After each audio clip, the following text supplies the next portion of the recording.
Bonjour et bienvenue sur DigiSchool.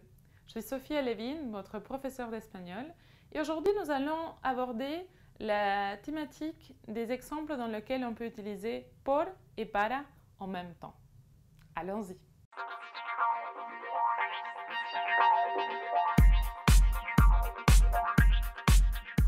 Bien sûr, l'emploi des por et para peut être possible, mais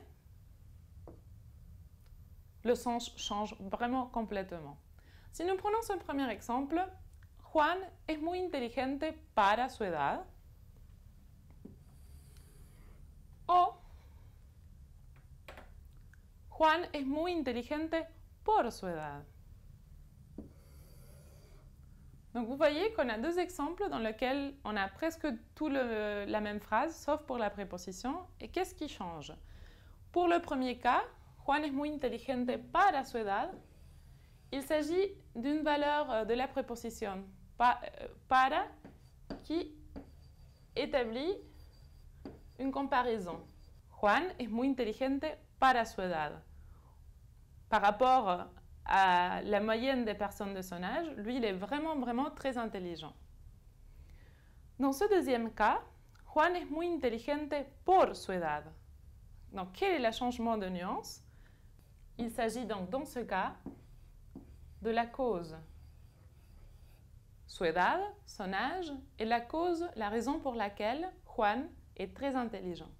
Donc, vous voyez que la nuance exprimée par ces deux exemples est vraiment différente selon si nous utilisons por, para ou por. Voyons un autre exemple.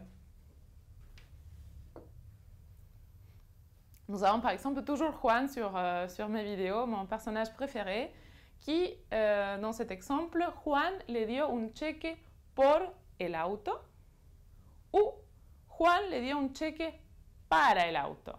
Quelle est la différence de sens apportée par ces deux prépositions? Il s'agit ici d'une valeur de la préposition por qui exprime l'échange. Donc, j'ai mon chèque que je donne à cette personne en échange de la voiture. Ce n'est pas du tout le même cas que pour le deuxième exemple où Juan le dio un cheque para el auto, dans lequel para, c'est la destination. Ça veut dire que ce chèque, il va servir partiellement à payer cette voiture, mais il ne sera pas suffisant.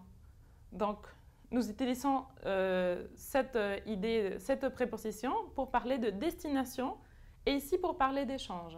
Ce n'est pas la même chose avoir 100 € pour payer une voiture qu'en avoir 200 000. Donc voici les cas dans lesquels on peut avoir por et para pour exprimer des idées différentes dans des phrases très similaires. J'espère que cette vidéo vous aura été très utile. N'hésitez pas à aller sur la plateforme pour voir les autres fiches et les autres vidéos sur cette thématique. Et à très bientôt sur DigiSchool. Au revoir.